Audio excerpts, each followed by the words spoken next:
Live from New Delhi, you're watching DD India Global. We'll get you the top stories from India and the region. I'm Shubhendu Ghosh, and for news from the rest of the world, I'm joined by my colleague Giles Gibson in Rome. Giles, good to have you with us.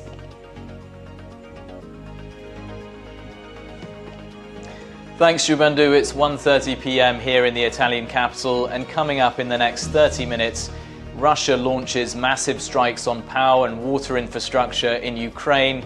We'll be crossing live to our correspondent in Moscow, but first, it's back to the studio in New Delhi.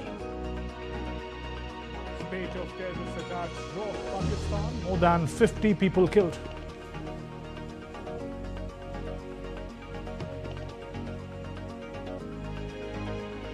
Ceasefire talks between Israel and Hamas meet dead end in Cairo. Oil prices climbed amidst fears of escalation in West Asia. And India's Ladakh to get 5 new districts. Prime Minister Modi terms it as a step towards better governance and prosperity.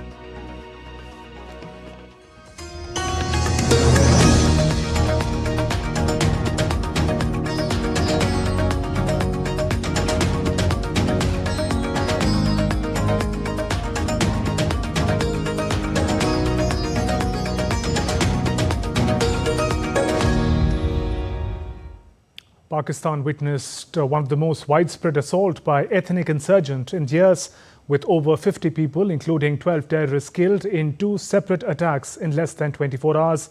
Police says that 6 bodies are yet to be identified. The first attack took place in the southwestern region, where at least 23 were killed after terrorists forced them out of vehicles and attacked after checking their ethnicity. The buses, vans and trucks were stopped one after the other on a highway connecting Punjab with Balochistan. The Baloch Liberation Army claimed responsibility for the shootings.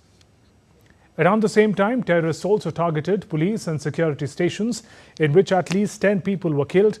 Interior Minister Mohsin Naqvi has called the attack barbaric.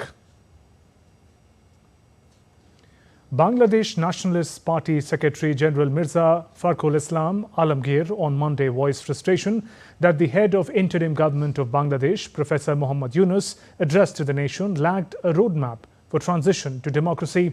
Speaking at a discussion, he hoped that interim government will soon engage in talks with political parties to make a decision on the national election and state reforms, reports private news agency United News of Bangladesh. Meanwhile, at least 30 people were injured when clashes broke out between students and protesting para forces near Central Secretariat in Dhaka on Sunday. The clash started following reports that key figures from the anti-discrimination student movement had been detained by members of the security group Ansar.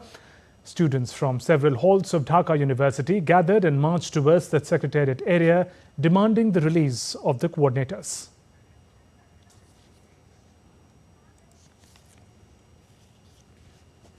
The new crisis in Bangladesh, a clash was reported between protesting para forces and students in Dhaka. And DD India correspondent Naval Sen Parmar joins us live with more. Naval, what details can you share with us on the clashes between students and the forces, and how's the situation now?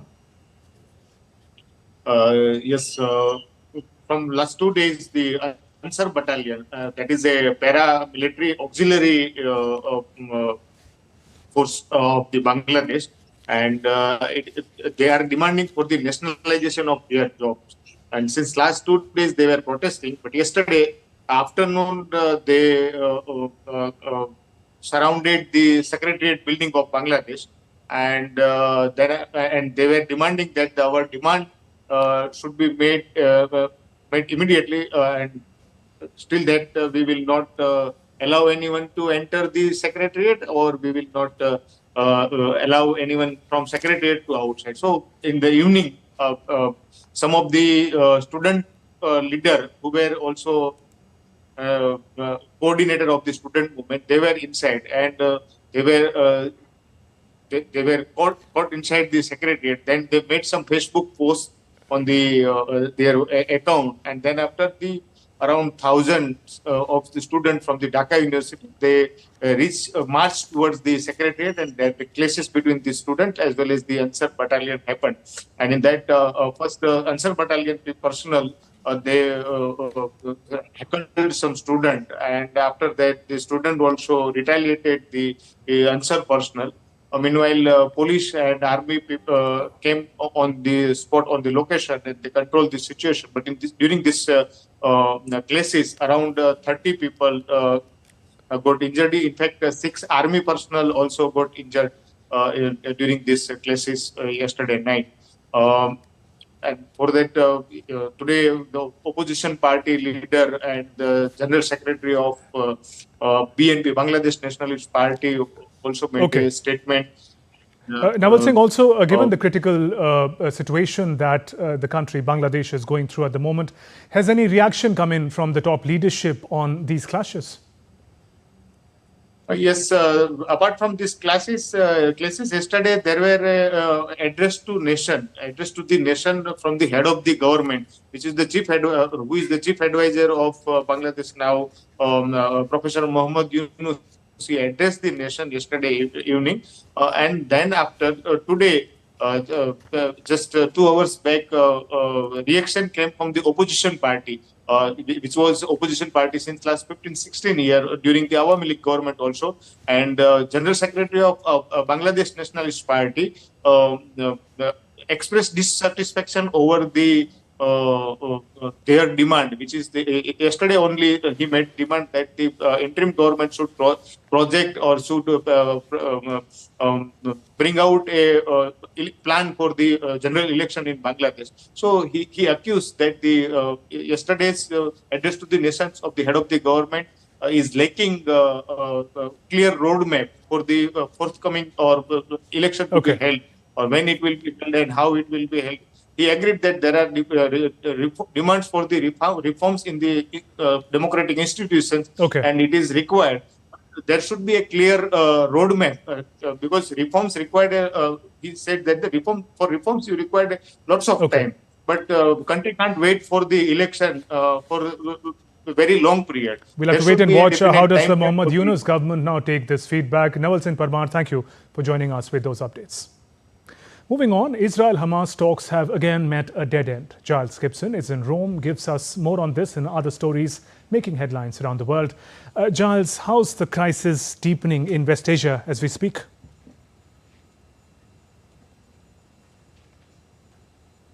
Well, of course, just over the weekend, we saw Israel and Hezbollah exchanging heavy fire in what was a major escalation. And Iran is now saying that Israel has lost its power to deter and that the strategic balance in the region has now shifted against it.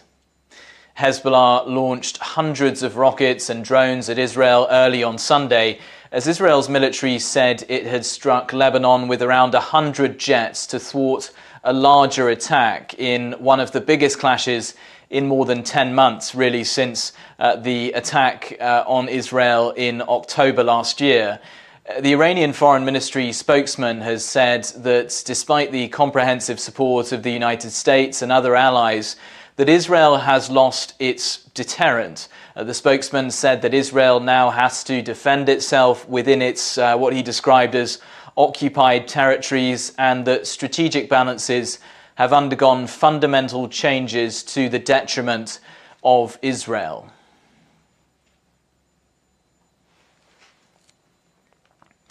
Meanwhile, the efforts to bring peace in the Middle East have hit another stumbling block as Hamas rejected new conditions from Israel that were put forward in ceasefire talks around the conflict in Gaza. Those talks in Cairo between Israel and Hamas have ended without any agreement on Sunday, casting doubt on the chances of a breakthrough in the latest US-backed effort to end the 10-month-old conflict in Gaza. In central Gaza, Israel has issued more evacuation orders for certain cities in that area, and the United Nations chief Antonio Guterres has appealed for immediate de-escalation. That's after Israel and Hezbollah exchanged heavy fire across Lebanon's southern border.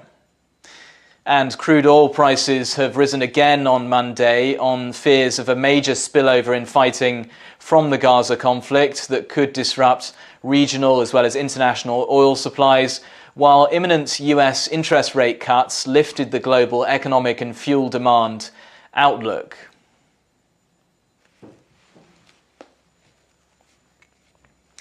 Meanwhile, US President Joe Biden has signalled his continued support to Israel and said that he'll keep working for regional stability. The White House National Security Advisor Jake Sullivan says that the US has remained in contact with its Israeli counterparts to share how Washington sees the situation. Sullivan also saying that the US is still working in Cairo towards reaching a ceasefire deal for Gaza. What I believe now is that it is incumbent on all parties in the region to work towards de-escalation and stability. And so we are feverishly working in Cairo as we speak with our team and the teams of the other mediators, as well as with the Israelis, to get to a ceasefire and hostage deal along the framework that President Biden laid out, to get calm between Israel and along that border between Israel and Lebanon, and ultimately to get to a broader circumstance of regional stability. And of course, we think that a part of that is a credible path to a two-state solution for the Palestinian people as well. The US National Security Advisor Jake Sullivan there. Let's switch from the conflict in Gaza and move on to the war in Ukraine. And air defences in the country have shot down around 15 missiles and 15 drones targeting the capital Kyiv during Russia's overnight attack on Sunday into Monday. Ukrainian President Volodymyr Zelensky says that Russia used more than 100 missiles and about 100 drones, with power and water supplies disrupted in parts of the Ukrainian capital. Meanwhile, energy facilities in at least 3 Ukrainian regions were also hit in massive Russian strikes. Ukraine's energy operator announcing that some emergency power outages have been seen in parts of the country.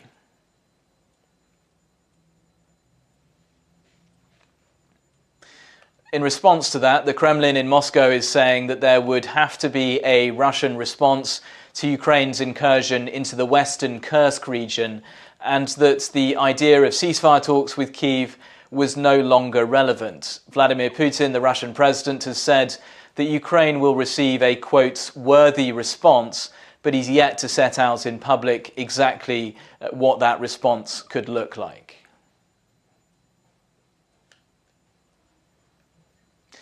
Meanwhile, Ukraine has urged Belarus to pull back its substantial deployment of troops and equipment along their shared border. The Ministry of Foreign Affairs in Ukraine has warned Belarus against making, quotes, tragic mistakes while under pressure from Moscow. A ministry statement also urged Belarus and its armed forces to stop unfriendly actions and withdraw their troops out of the range of the border. Meanwhile, Belarus said on Monday that it sent aircraft, air defense forces and heavy armor to its border with Ukraine.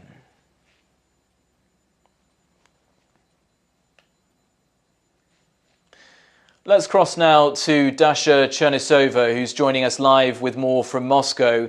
Dasha, just start off with how is the Kremlin, the Russian Defense Ministry, explaining these latest strikes in Ukraine, in particular on power and water infrastructure?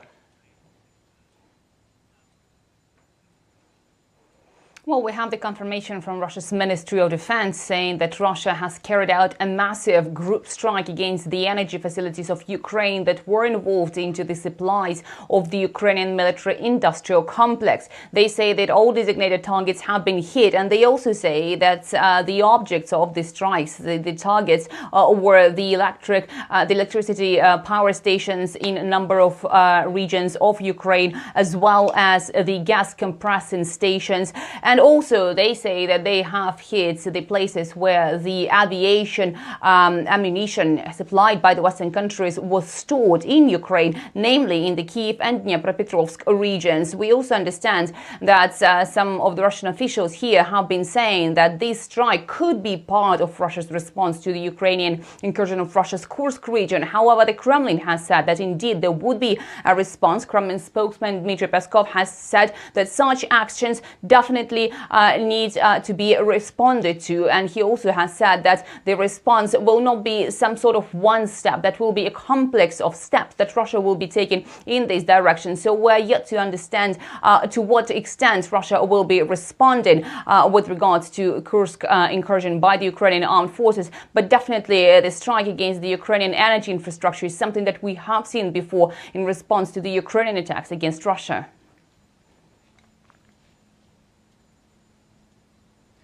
And Dasha, over the weekend during celebrations for Ukraine's Independence Day, we saw the Ukrainian President Volodymyr Zelensky suggesting that he might be open to another peace summit. Just walk us through those comments and what the likely response to them will be from the Kremlin.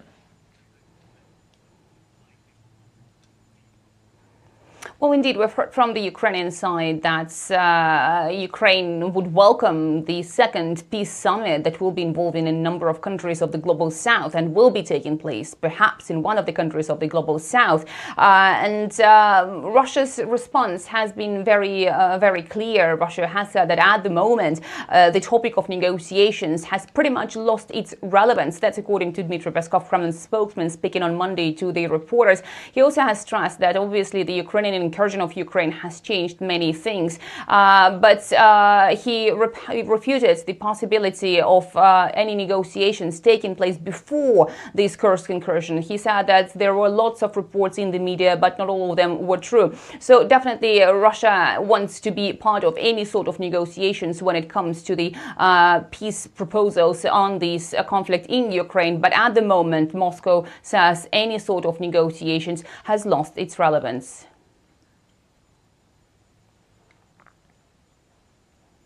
Thanks, Dasha. That was Dasha Chernyshova live for us in the Russian capital.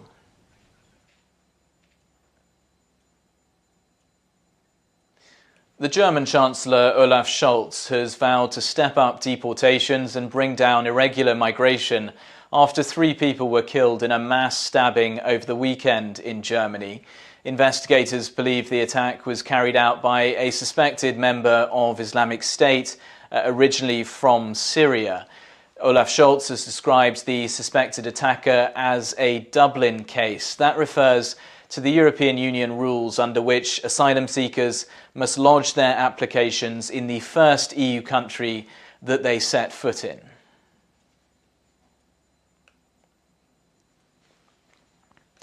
Staying in Europe, and the Dutch data protection watchdog has fined ride-hailing app Uber for a serious violation of the rules by transferring data about its drivers to servers in the United States. The regulator hit Uber with a $324 million fine for a breach of the EU's general data protection regulations. The regulator said that Uber collected European drivers' sensitive information. That includes taxi licenses, photos, payment details, location information, IDs, and in some cases even criminal and medical data from its drivers. The company Uber says it will appeal that fine.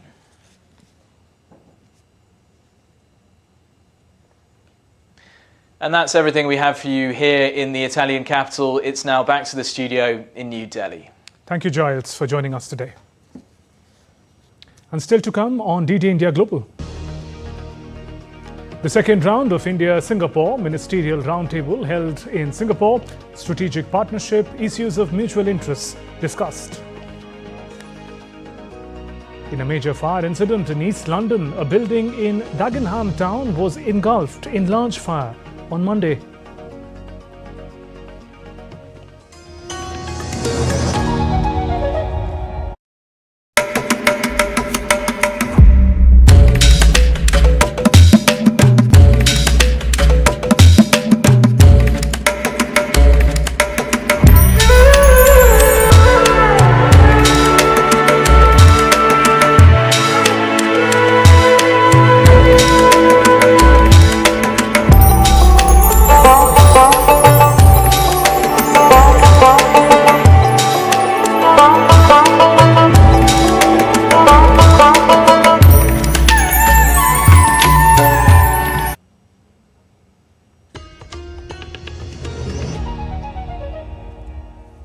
Welcome back. You're watching DD India Global. I'm Shubhendu Ghosh. India's Home Ministry has decided to create 5 new districts in the Union Territory of Ladakh. The 5 new districts are Zanskar, Dras, Sham, Nubra and Changthang. In a tweet, Prime Minister Narendra Modi said, and I quote, "Creation of 5 new districts in Ladakh is a step towards better governance and prosperity. Zanskar, Dras, Sham, Nubra and Changthang will now receive more focused attention, bringing services and opportunities even closer to the people. Congratulations to the people there." Home Minister Amit Shah earlier said that Modi government is committed to creating abundant opportunities for people of Ladakh. Jammu and Kashmir was bifurcated and Ladakh was created as a new union territory on October 31st, 2019. The second round of India-Singapore Ministerial Roundtable was held in Singapore on Monday. The Indian ministers, Finance Minister Nirmala Sitharaman, External Affairs Minister Dr. S. Jaishankar, Commerce Minister Piyush Goyal and Railway Minister Ashwini Vaishnav participated in the roundtable meet. The leaders met Singapore's Ministers for Finance, Home Affairs and Law, Digital Development and Information and Minister for Manpower. Both sides committed to deepening their relationship. On the sidelines of the roundtable, Union Ministers Nirmala Sitharaman, Dr. S. Jaishankar, Piyush Goyal and Ashwini Vaishnav met with President of Singapore, Tharman Shanmugaratnam, and discussed ways to further take forward India-Singapore strategic partnership. The ministers held talks on boosting India-Singapore strategic partnership with focus on key areas of digitalization, green initiatives and skill development. The delegation, led by Finance Minister Nirmala Sitharaman, called on Singapore's Prime Minister Lawrence Wong and conveyed Prime Minister Modi's greetings. The leaders discussed the need to strengthen partnership and broaden cooperation between the two countries. Let's now take a look at other stories making news around the world. US President Joe Biden is in Delaware amid reports that he will announce plans to reform the Supreme Court on Monday. Sources say he's likely to back term limits for justices and an enforceable code of ethics. Biden said earlier this week during an Oval Office address that he would call for reform of the court. Bulgaria will hold a snap parliamentary election for the 7th time in 3 years on October 27th. President Rumen Radev made the announcement following the failure of his political parties to agree a coalition government. Caretaker government led by Dimitar Glashev would be sworn in Bulgaria's parliament until the new election is held.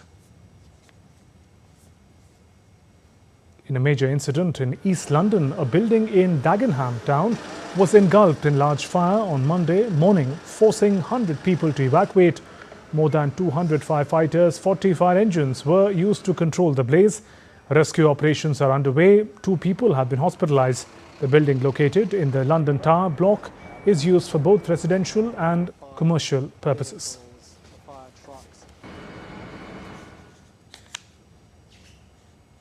Hindus worldwide are celebrating the birth of Lord Krishna with religious fervor. Temples across India are beautifully adorned with flowers and lights, and devotees are offering special prayers to the deity. On this auspicious day, devotees observe, fast, sing devotional songs in praise of Lord Krishna. President Draupadi Murmu and Prime Minister Narendra Modi have extended their greetings on the occasion of Janmashtami to the people.